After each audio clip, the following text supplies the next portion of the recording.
Guide believe ever. I messizie oge awa nke eziokwu anyị werekwa egwu anyị ji abata n'oge a wee pịachie ya. Echefuna na egwu ị nụrụ bụ egwu ngalaba na-afụ maka mgbasa ozi ọdịnala Igbo nke ọ bụ mụnwa Ogbuefi EZE-ANA Ugochi tubelu na-anọ n'isi ya. Ngalaba na-afụ maka mgbasa ozi ọdịnala Igbo anyị kpọrọ Odinana Igbo Restoration Prayer Ministry. Egwu a solely belong to the temple. I own all the right. Egwu a nwere 9 tracks. Yes, mana because of oge I am na-enwe ike inye all the tracks. Mana very soon ọ ga-apụta na onyonyo ka enwe ike debe na your YouTube channel, enwe ike ije download ya. Mana ọ bụrụ na ịchọ onye bụ egwu, ị nwere ike chat kwa m eje send ya na ngị ya na WhatsApp. Ya gazienụ. N'ihe anyị ji wee bịa n'ụbọchị taa bụ isiokwu anyị tata bụ nkwọ. A sịgoro m na tata bụ nkwọ ya pụtara anyị ihe ọma na ihe ọbụla ya amaghị ama anyị n'ọkwụ n'ụzọ ọkwụ n'ilo wee na-eche anyị na okwu ya eji ya. A sị m onye fly cheta nwa ya nwụrụ anwụ sị ka ihe mere nwa ya nwụrụ anwụ mee anyị. A sị m nwa ya ọzọ anwụzi na ya nwa na onwe ya nwụọ. A sị m osisi fụrụ anyị na-atụ ufere ya mapụziri anyị ọnụ ya si n'ukwu bụrụ ya ka o ruo ana. A na-enweta nwa agụ n'aka maka na ejiri ọnwụ adịbe eme mgbọrọgwụ. Anyị ga-adị ka echi maka na echi adịghị agwụ agwụ. A sị m na anyị ga-azụ ka afịa mana ya amana ka afịa maka na mmapụ adịghị egbu awọ. A sị m na ife na-afịa ife a nọ na ntị ka ahịa na ọ ya eme anyị n'iru. Ise aka m bụkwa onye nke gị Ogbuefi EZE-ANA Ugochi tubelu na oraifite. Oraifite dị na Anambra steeti. Abụ m onye isi nchụaja na Ugochi tubelu ọdịnala temple. Anyị na-agba afa mmiri emi lụkwazi ọrụ mmụọ dị iche iche. Abụkwazi m onye isi nchụaja na ọdịnala Restoration Prayer Ministry. Bụrụ onye mgbasa ozi ọdịnala Igbo. My mission is to help people live better life n'ụbọchị taata bụ nkwọ n'oge awa nke eziokwu. As you are joining us, share the link, invite your friends and well-wishers. The greatest thing you can do to anybody you love so much is to let the person know about this ministration. That's all. Maka na a na-asị na okwukwe sitere n'ọnụnụ. A lot of people have fallen victim of a lot of things because they don't know. But let me tell you, in spiritual matters, ignorance is not never an excuse. Ekwe na ka iso na ndị na-eme ihe a na-akpọ mmekasị, maka na enwere natural laws that governs the universe. It's either you key it into it and be safe, or you are outside, then keep wobbling. Ọkwa dị mkpa echefuna na aja anyị na-achụ kwa ọnwa nke ọnwa Ọgọst ga-ebido n'Ọgọst 6 bụ Saturday.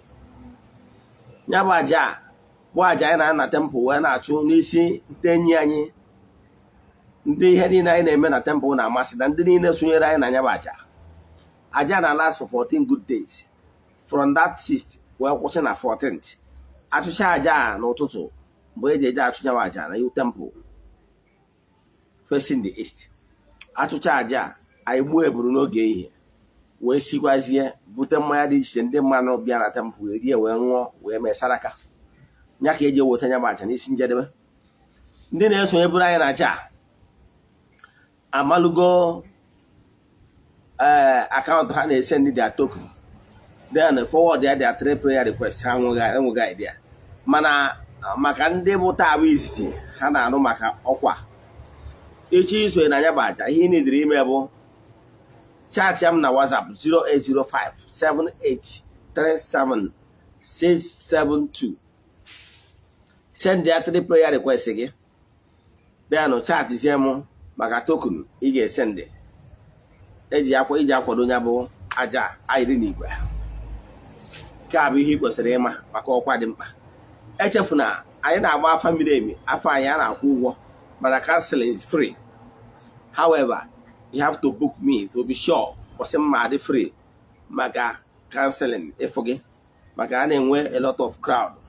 So ka anyị mara ụbọchị ga-adị more suitable, because I would like mmadụ onye ọbụla choose for the day ịfụ ka m nwee ike nye ha adequate attention.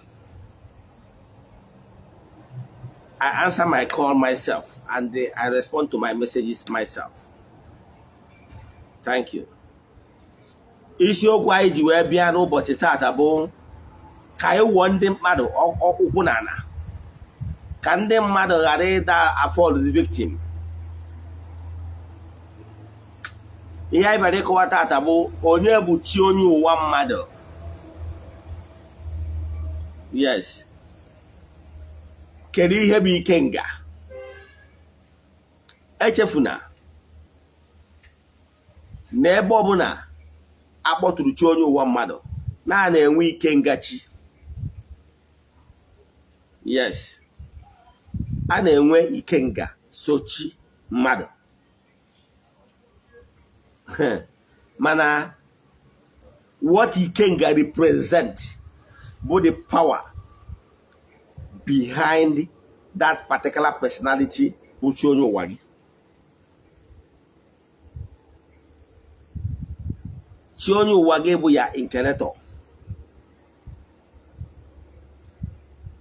Isi emesịrị ma ọ bụrụ na ịchọ ka iwelu echiche ya personal intellect will understand there about the mystery of reincarnation.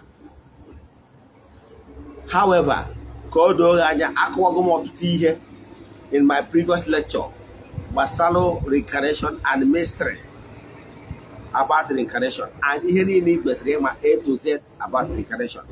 Maybe if my email permit, maybe more than masịkwa ha mma ekuzikwa agba nke atụ ya gbasara reincarnation ka iwe nwee deeper knowledge of what reincarnation is all about.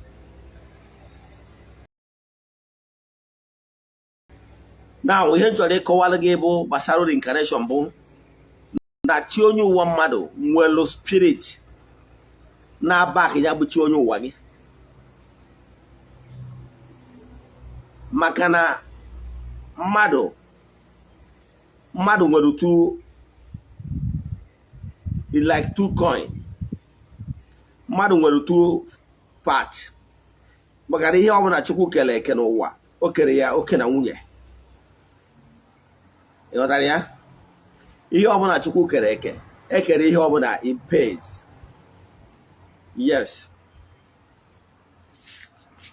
Ọ ya bụ ọ bụrụ na asị ka nsogbu lecture anyị etu o si wee dị, I can tell you now part 1 cannot be able to cover you the mystery that surround this particular lecture. However, I will use the simplest method for you to have the grasp little idea of what it's all about. Now, mmadụ nwere mmadụ ụwa na mmadụ mmụọ. Actually, can use a simple analogy for you to understand what is happening in the spiritual realm. Let me tell you. Although surprised, now to ndị mmadụ might not understand me what I really mean, because I understand too well that irrespective of our age, we human beings, we all are not in the same spiritual level, despite the age. And when they in the spiritual realm, they are still like infant level. They are still like children, kids, kindergarten. Yes, from some kind of level of pupil, that is primary school level. Some say in the level of secondary, while some are say in the level of university, that is the Mahadum. You know that? Every level one about Madudo or Mali Hedu. Yes. So it works as a small spiritual hierarchy. Now, I will try to descend so low so that you will be able to grasp heartfelt idea of what I mean in the today's lecture. The greatest thing you will do for your loved one is to share this video. Let your loved one hear about this. That is the greatest thing you can make to the person.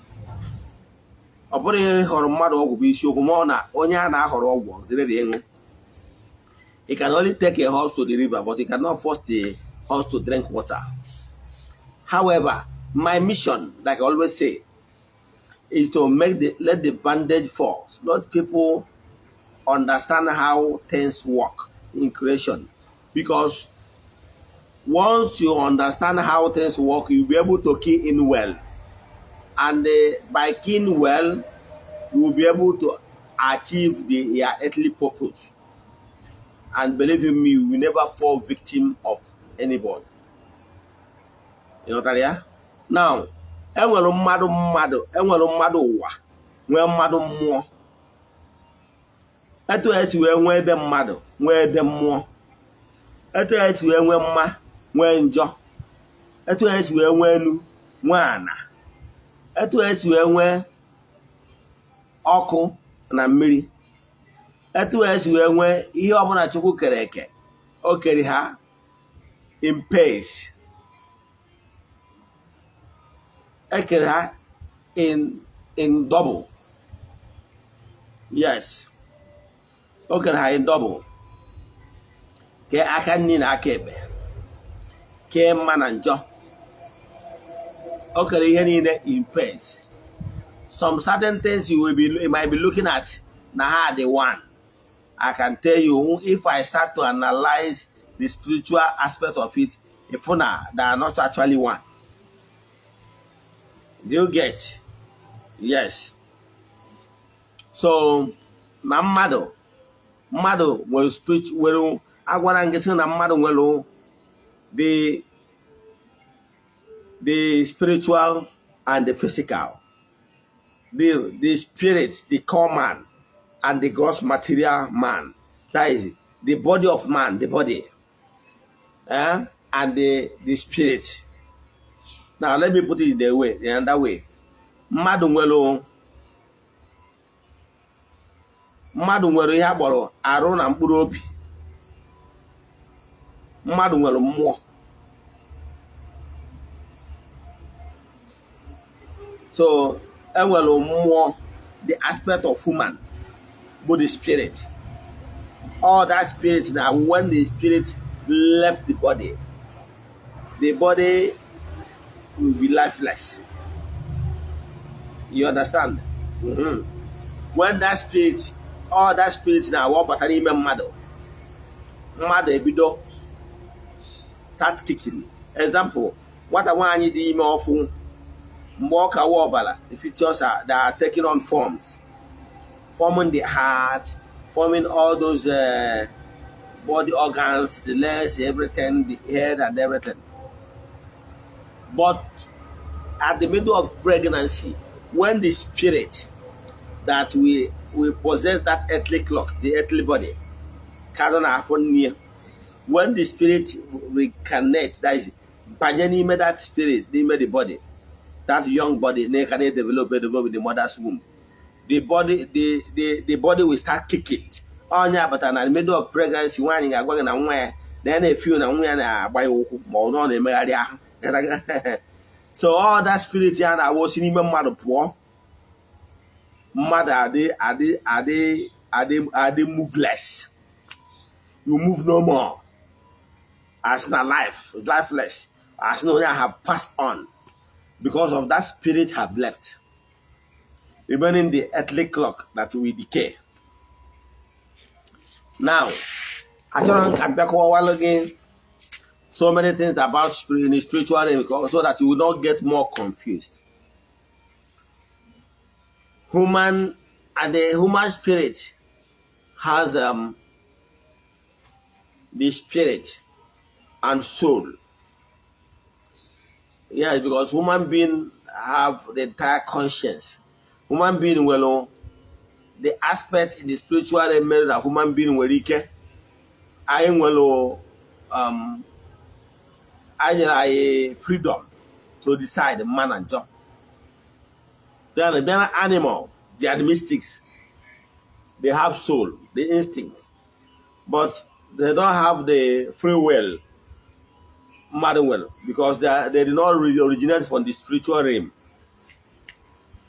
So, but near mother no, aqua going to mother will, mother and a mother and let me use this simple analogy. Then, work a while again. Na mother ade afanya bon spirit. Mother ade afanya about the spirit. Mother ade afanya about the body. Well, we want to know that spirit yanwa. Body call man.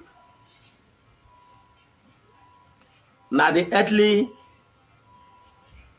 body bo nke mmadụ ji wee bụrụ mmadụ, and all that the earthly body ahụ na-ebute affiliations, associations, and familiarity and similarity. Onye agbata na enwere ike asị mmadụ fụ ike fụ mmadụ o si na onye a yichara nwa ndị be onye dị etu a.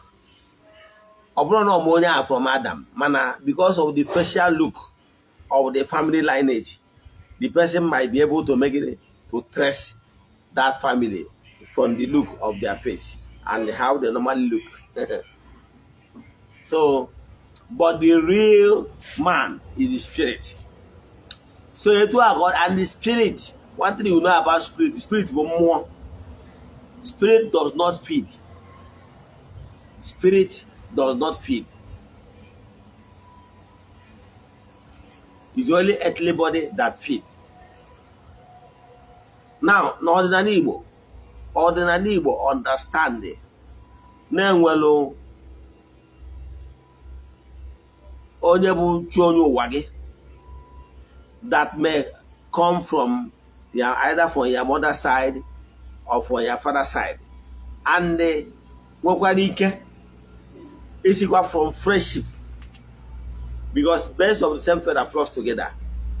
mmadụ based on relationship mmadụ na ibi build so far, mmadụ nwere ike ịnọtara friend ya ụwa. Ọ dị very possible. O nwere oke ị ga-esi meelu mmadụ ihe ọma,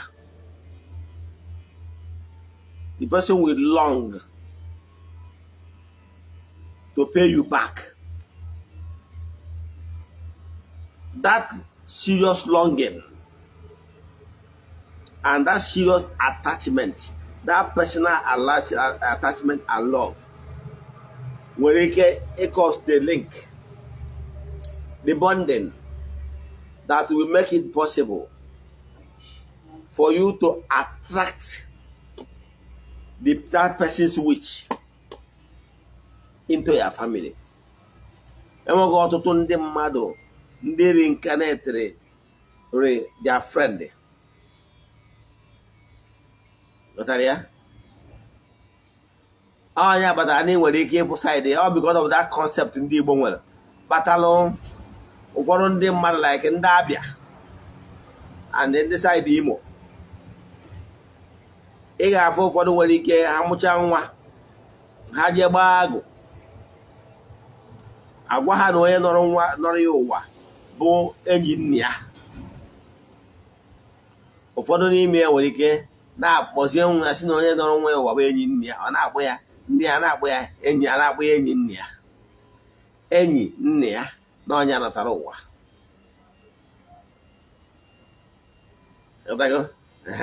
Nna mmadụ nkwa ike natakwara mmadụ ụwa because of the love nna that once existed between the son and the father. Ndị Yoruba kpọrọ ya Babatunde, meaning the Baba has returned. Ndị Igbo kpọọ ya Nnamdi, Nnamdi na nna m dịchigharịkwara ndụ again. Ghọtara ya? Mana ndị Igbo ma na-enwere spiritual force na-eso mmadụ, and what that spiritual force represent, onye batara a na-ekwu maka chi onye ụwa mmadụ, a na-ekwu maka Ikenga sochie. Ikenga bụ the power, Ikenga bụ the power that activates, that drives with the chi onye ụwa onye anwa. But what I'm telling people is that they should not divide the chi and onye ụwa. Maka ị gara na social media na ya afọ ọtụ ndị mmadụ gara akụzi na chi dị iche na chi na onye ụwa dị iche. I don't think it's necessary. If you follow that person that is teaching this deeply, believe in me, the next thing the person will ask you to do is this: that you must feed your chi. After that, the person will now come back again and say you, sorry, that you will feed your own yowa, meaning that you are doing what is called duplication. And if you believe in such, it then means that you will spend more. What the person is driving at is for you to spend more. Believe in me. What the person is telling you is the person is more of interested in your pocket. Believe in me, once you believe that chi is different, Onyowa is different, the next thing the person will tell you is to spend chukwa chigi iche, chukwa Onyowa iche. By there you are spending double, which is not necessary. In other world religion, what is recognized is their guardian angel. In no any other world religion that attribute that you, a single individual, have two different personalities that follows the person. You understand? So once you believe that Chi Diche, Onye Diche, it depends, he will now ask you to settle Chi and settle Onye. Therefore, you spend more, which is not necessary. Even in Christendom, they recognize the fact that them will guide the angel. Period. Sorry. No parent does. I don't want to start mentioning names. Recognize the fact you are a spiritual guide. It's one. There's no point separating it. And Odinana Igbo, recognize onye batana na akpọtụ ochi gị onye ụwa gị Ikenga anọrịa n'aka nne ya waka Ikenga. Now, maka na ihe kwụrụ ihe akwụdobe ya natara ya onye abatakwa n'ihi awa efu nnukwu ọfọ. Adịmekwu maka ụmụ obere ọfọ, ụmụaka na ọfọ. It will interest you to know nwere ihe a na-akpọ mgbọrọgwụ ọfọ. Mgbọrọgwụ ọfọ bụ ọfọ eji nnukwu ọfọ nwere ike ịda afụkarị ya n'okwu arụsị. Ụdị ọfọ abụkarị ọfọ bụ na-ejere n'okwu ọfọ. Ọ bụrụ na saịdị Anambra steeti ya enwere ọfọ achara acha, ije mee ihe ekwetu esi eme ya, jije fụ onye na-agụrụ onye bụ ọfọ, egwu anya awanye gị dati mgbọrọgwụ ọfọ. Ọ nwekwara ndị nwere ike ije n'ebe dị iche iche nwetakwa nke ha a na-elekwu n'afịa, mana nke ị nwetara na ukwu ọfọ achara acha achaghị acha, mana nke ị gotakwara n'afịa ịmadụ ka esi anụcha ya after using it for a while ọchakịkwa, gbuokwara ya anụ ọchakị. Mana ya na-achịkwa na dat nnukwu ọfọ anyị na-afụ, iweta nnukwu ọfọ ahụ ifu na o nwere ụdị obere ọfọ nke ọzọ a na-ewere tụkwasị ya n'ahụ akụkụ ya wee bind ya. Ihe datụ nke obere a na-atụkwasị ya ọ bụrụ na mmadụ gbachiri ọfọ, maybe ọfọ ndị ichie, na nke obere ahụ ọ tụkwasịrị ya n'ahụ wee bind ya bụ ndị ichie, ezumezu ndị ichie representing ndị ichie, the great grand ancestors. Ọ bụrụ sọ ọfọ ndị ichie na ọfọ ndị so na ike niile so ndị ichie ha niile ka ọ bụkọtara ọnụ. So etu a ka ọ dị mgbe ọnwụ na-akpọtụchi onye ụwa gị. Echefuna mgbe ọnwụ na ị na-akpọtụchi onye ụwa gị ma mgbe ọnwụ na ị na-efidichi onye ụwa gị, echefuna ikwu na tata na gị nwa bụ elese m nwa Ogbuefi, na tata bụ ụbọchị nkwọ na m nwa Ogbuefi Eze-Ana Ugochi tube na-akpọtụ gị wuchi onye ụwa m, ma na tata na m na-echukwa gị wuchi onye ụwa m gị na Ikenga gị ya na ezumezu mmụọ ndị ọzọ niile gị na ha so. They are indivisible one. Stop dividing them. That is where I have problem with ndị Okobia trying to divide the Almighty Father and the Holy Spirit. Site na Chukwu nke a bụ Chukwu mmụọ nsọ, nke a bụ Chukwu nke onye okike. That is where I have problem with them. Chi nke ukwu is one indivisible God Almighty. That he operates in every form does not mean anything. God Almighty can decide to become tree of life, appear as tree of life to you. He can decide to appear to you as the Lion of Lion of Judah. He can decide to appear to you as Lion of your tribe. He can decide to appear to you as Fountain of Life. He can decide to appear to you. Because he has no sheep.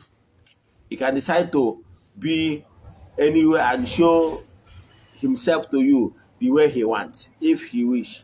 Because he cannot withstand the original Oyichu. So depends on what he wants to teach you. The lesson he wants to teach you, he will try to visit you in that shape so that you will grasp or comprehend a little what the message he is trying to pass to you. So, Chionyu one mado na Ikenga is one. Don't feed ya Ikenga separate. and feed your chi separate. By so doing, you are doing like dual personalities, and by so doing, you spend more. Some people might take undue advantage of your ignorance just to make you dry. Because what I'm trying to do is to enlighten you. Because what you don't know is only a mystery to you. Believe in me.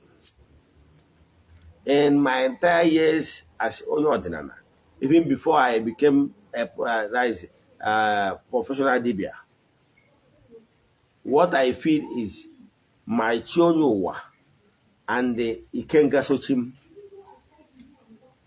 Then why holding my okokonaka? I was here more buna nyara chonyowa. All 2 years we feed each body very effective. Look, if you want to feed your chonyowa very effective, except for one person the sun. Or one neighbor to show you what no besi. You first ya show you was oko tata, show you wam tata, bo example ta wonko. And my bogu would show you wam ta.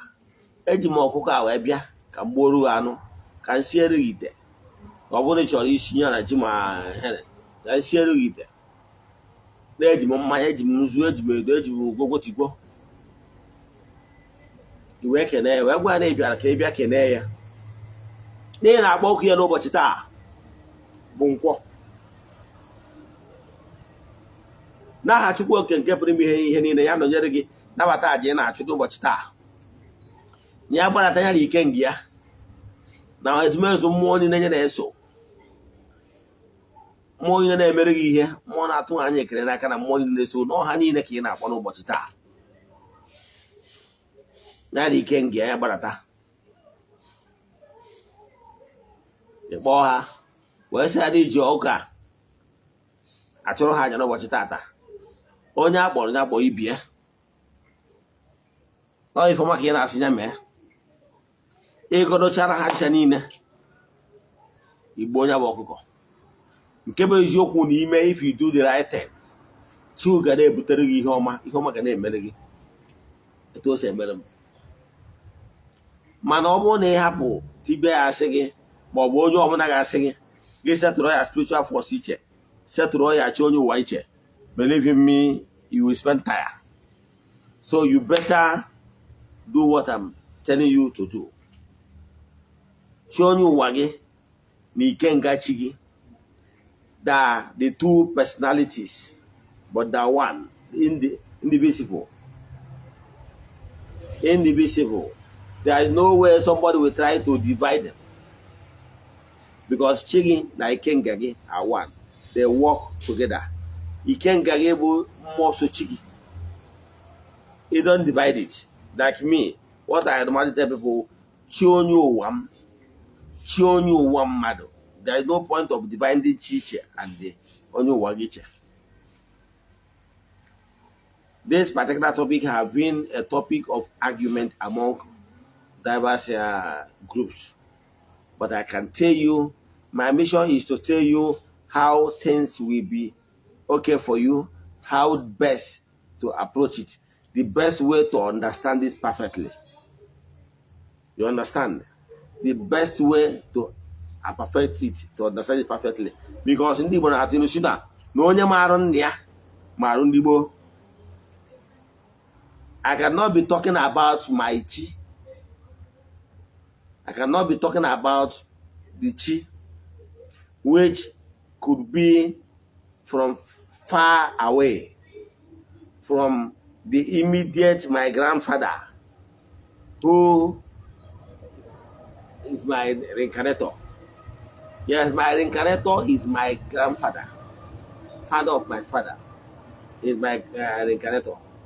I cannot be talking about Ikenga or talking about another chi that I cannot be able to comprehend.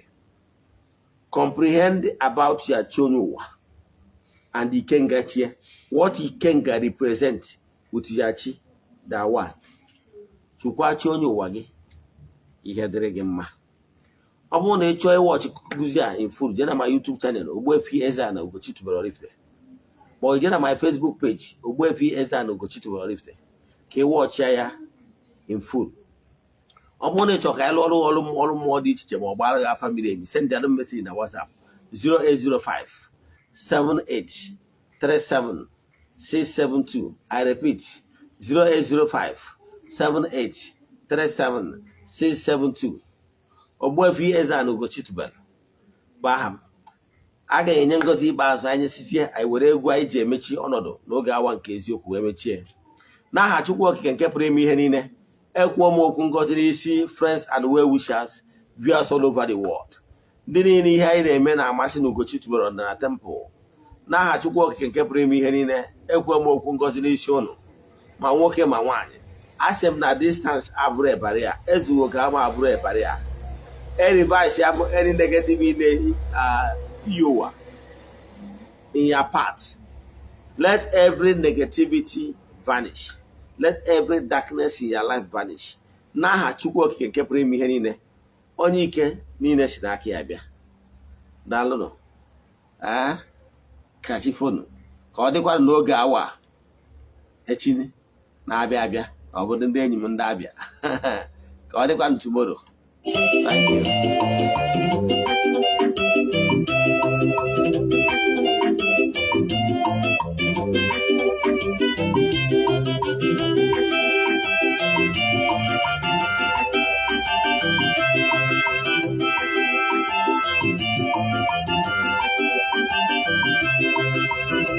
N'ụbọchị taa,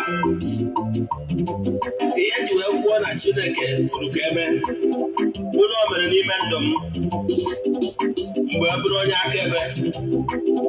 Ọ bụ akụkọ ihe mere n'ime ndụ m ka a chọrọ ka m kọọrọ gị. Ọ bụ akụkọ mere eme. N'arọ 2020 mgbe e nwere COVID-19, precisely 7th of April, ị ga-elota that total lockdown enwere nationwide. Mana before that total lockdown na 7th of April ka m si Abuja wee nata n'ala be nna m.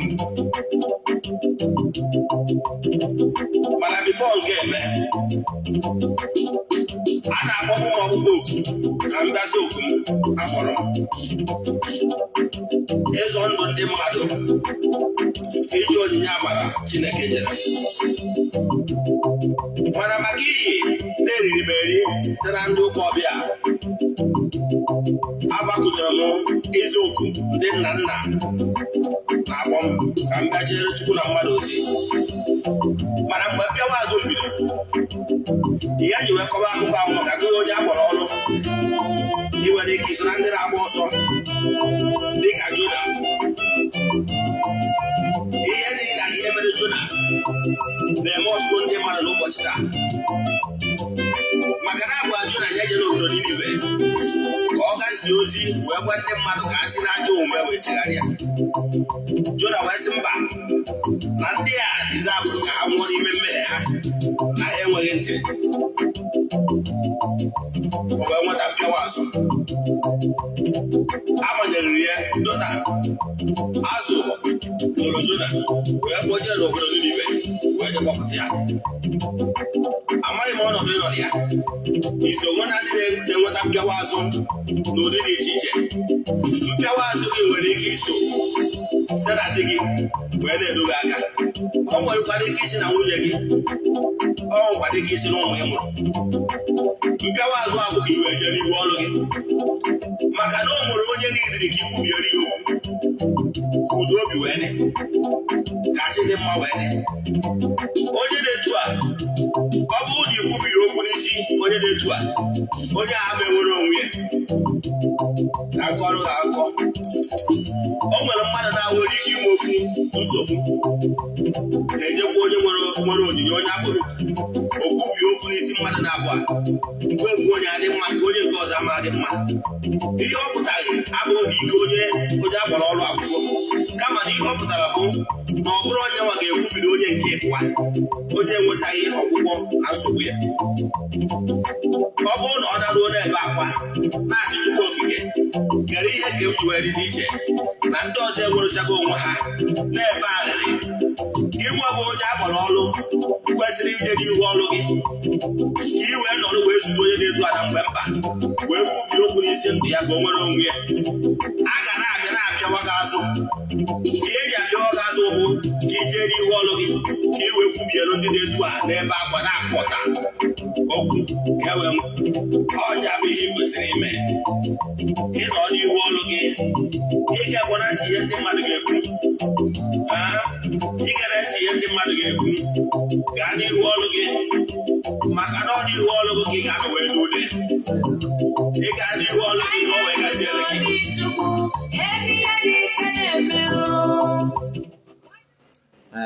Daalụnụ, ka chi fonu.